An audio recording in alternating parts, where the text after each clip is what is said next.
So yeah, I had issues for a while with with certain dreams I'd have That's hilarious. for like it was quite a while after that I watched that it took a while to, and it's probably still one of those things because it was such a weird experience I had after watching it.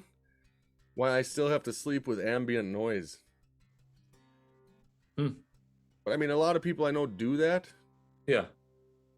But like, I'm such a, and I don't know if the Marine Corps did this to me. I don't know if it did it to you or not. Maybe you're a hard sleeper. But if I'm sleeping and anything changes in the room, I don't care if it's something stops making noise or something starts making noise.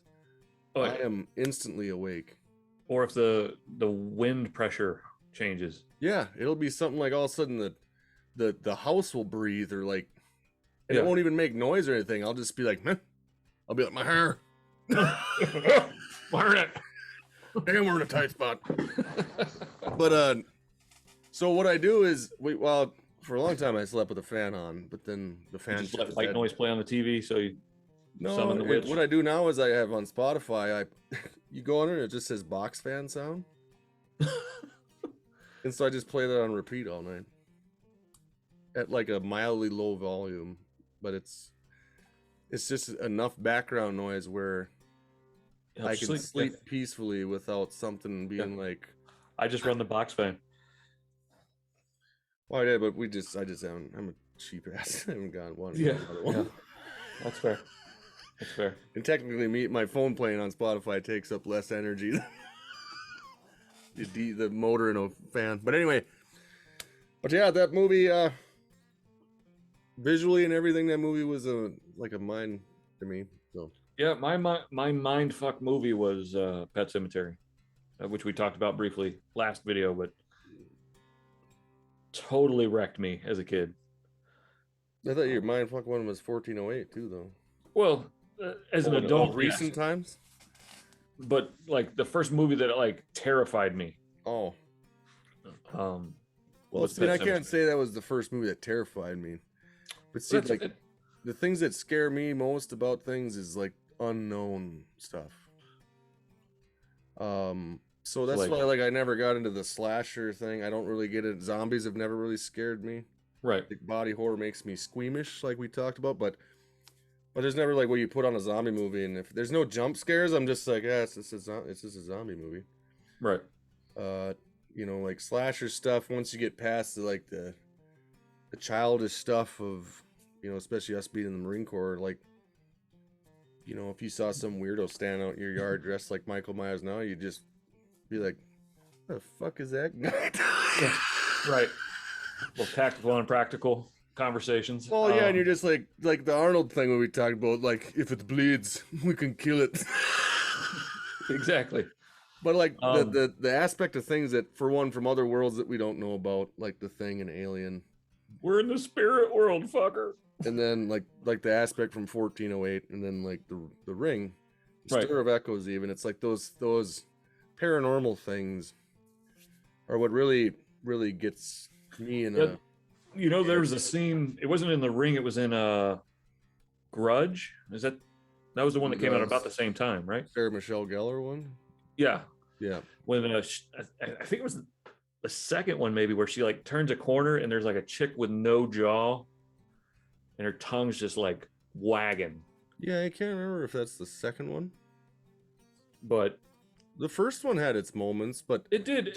Neither one of them scared me, but no, it really did. That image stayed with me for a long time, because that was the first. That was pre like Walking Dead, pre zombie renaissance.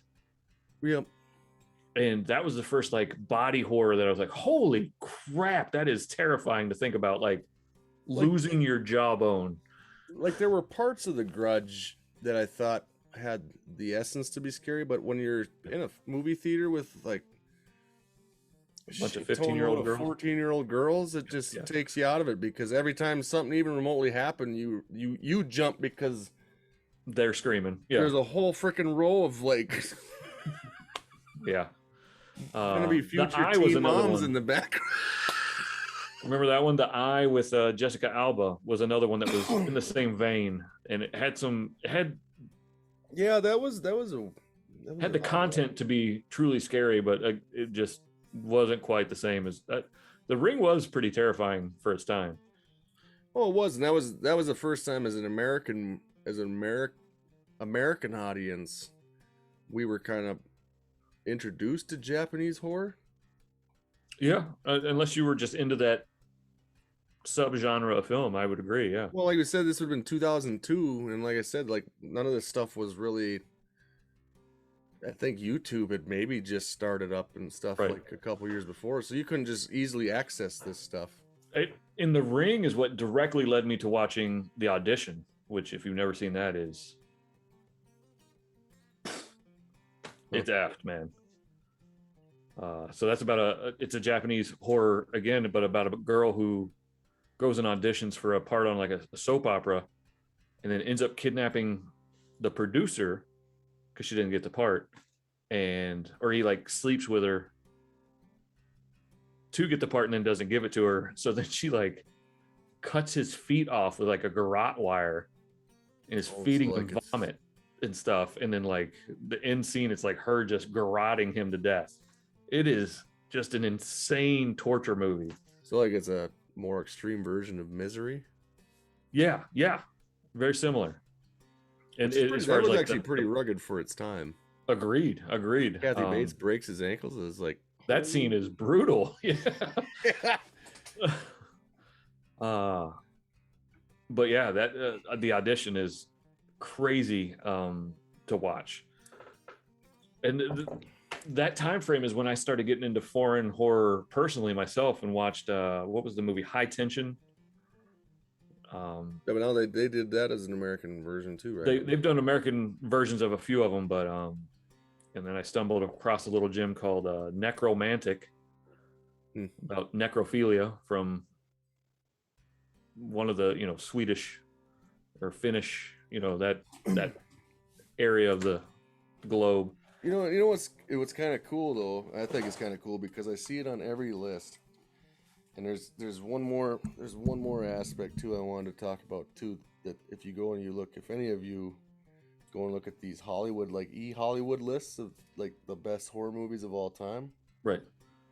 Why is 7 so high up there on these lists? Have you ever looked at these lists? Yeah, like, me and my 7's wife were always looking at listed. them. And like one of them was like the top 33 horror movies of all time. And like this, like they put 7 above like some downright fiendish, terrifying, freaky movies. I'm like, what about 7 is horrifying? Is it just the aspect that this guy's crazy? I mean, that was a pretty in-your-face film. I think all of it, the way it was shot, the content of it, the era it was received, it was definitely a different type of film, but I've always considered that more of a crime drama. Well, that's how I've ever watched. I mean, the first time I ever watched this movie too, I was like 13. I watched it 9 times in one day. Yeah, we rented it on VHS from the local movie rental place, and I think I wore the son of a bitch.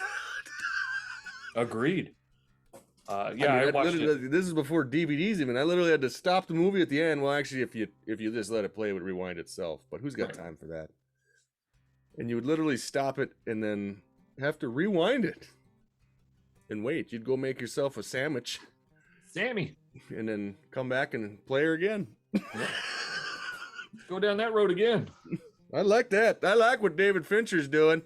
Yeah. I like the way you talk, boy. And speaking of a total mindfuck of a movie, it was funny because I wanted to bring this up. Well, yeah, I just wanted to bring this up. Okay. So you said your total mindfuck movie was Pet Sematary. Well, the scariest movie I ever saw. Oh, okay. So now mindfuck movie was definitely 1408. That was the first one that was across all genres. I wouldn't say across all genres for a horror movie. Okay, so real quick, I just want to do a side tangent, and we'll get back on track here. We're gonna keep it in, but just like how we went off on our 80s action and reanimate. Don't move. If you move, I might blow. Keep it in, but don't move. So across all genres, biggest mindfuck movie that you've ever seen, where you were just like, where the ending totally took you by surprise, whether it be multiple times or... Well, okay, so the one I have no idea what the hell was going on, but you couldn't stop watching. So the one that immediately comes to mind without too much thought here, because you sprung this on me, right? Yep. And I wouldn't say that it works beyond the first watch, was The Prestige. Oh, really? That's a good. Yeah, that's a good choice. When Jackman's killing his clones there. Well, yeah, and he's technically killing himself every time, and his clone takes over his life. Yeah. Right. Or other way around, chicken and the egg. Right. Yeah. Whatever. And then you find out that Bale's character was a twin, and just a master musician. Yeah, just a better magician. Yeah. But then Christian Bale was also shocked at the technology that... Right, the science of the other act. And right. He was spellbound at all those dang, basically sarcophaguses or whatever down in the thing. Yeah, because they were like burying them in a field, right? No, they were all in them water-contained things with the locks on still, remember? Oh, okay, yeah. Oh, because he fell in the trapdoor and like blew his knee. Yeah, and then he caught him up, and then the thing started on fire, and it lit up all these tanks, and it was just all these dead Hugh Jackmans. And he was like, man. What the fuck? I mean, that was a huge what the fuck moment. Another good one was Sixth Sense, when you finally caught on that he was dead the first time. Oh, yeah. And then upon the rewatch, it's like, oh, why didn't I catch that? But yeah, but see, like when you're doing it the first time, it's like yeah, you're watching other aspects, so you're trying to take in the story, and like we'll get into in a later let's talk about Quentin Tarantino movies are like that. Sometimes when you go back around the second time and watch a Tarantino movie, then you start noticing all the nuances. Right, the foreshadowings and well, the foreshadowings are just like those little quirky character development things that are actually more entertaining and more interesting than the story itself. Agreed. Oh, and the Tarantino-isms, right? Like the little things that made those movies his. Yep. Before him, there was no. Well, we'll talk about it. Yeah, yeah. You want to hear what mine is? Yeah, hit me. David Fincher's Memento. The Game. The Game. Really? Watch it now. Have you watched it in a long time? It's been a long time. Dude, that movie, everything is playing off of itself, and you as an audience member, you don't know. You have no idea what's going on that whole entire time. I feel like that's his staple as a director, is to blow your mind. I mean, think about his filmography.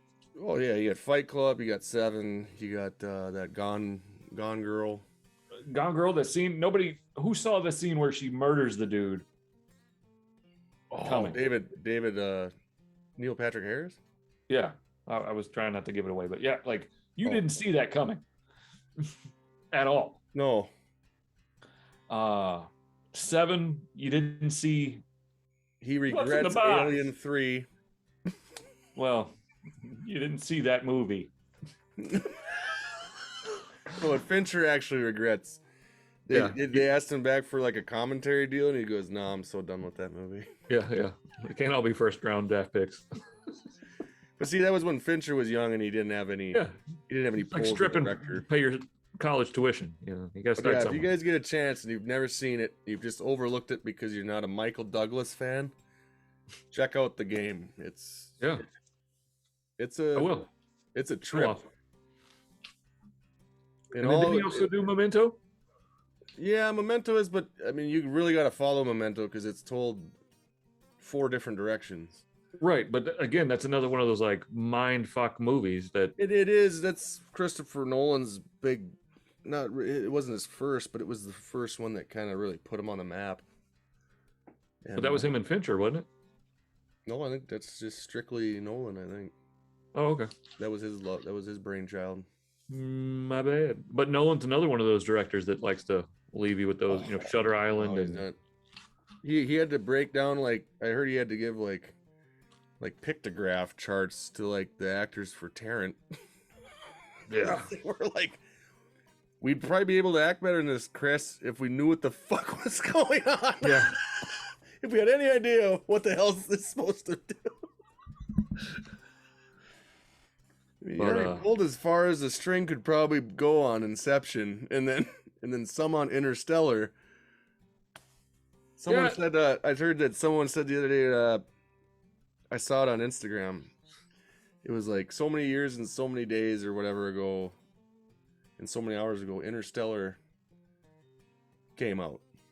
Okay. Like, which equals 55 minutes and 7 seconds on Miller's Planet. Oh, that's such a sad part of that movie too. But it is, because it's like they were down there and they got back up to the ship, and that one guy was like already in his 60s. Remember? Right. It was like 27 years later or something like that. Yeah. And they were down there for 10 minutes or something. Yeah, they were down there for like whatever it was, 45 minutes or an hour. And then in the movie they said like he must have landed literally for him minutes before they did. Yeah. Like 5 minutes before them, based on the math or something like that, I think is what they said. Oh, yeah, I'm talking about that one that they went down to where it's completely covered in water. That was the one where they got back up in the black. Yeah, but that wasn't Miller's Planet. Oh, who's Miller's Planet then? That was that one where Matt Damon was there and... Okay. Remember they landed on this other one. They were trying to find an inhabitable Earth, and this other one was just completely covered in water, even though it wasn't that deep. And but I thought that was the one that really had the time change. It was. Okay. Because then they were only there for a brief moment, and they went back up, and that's when the black guy was older. His beard was gray, and his hair was gray. And the guy that explained the wormhole, like on Event Horizon. Is that how you do it? I think you need a piece of paper, but... No? What's that? Huh? What does that hot dog coming out of there look like? I love that you got the reference. What does that look like right there? I'm a bullshitter. Okay? Obviously, we're not supposed to butt fuck these kids. This is what's considered a bad touch. Kiss my Xanthia. You white, you Ben Affleck. Exactly, Ben Affleck. He's right, you are white. I am white. I am white.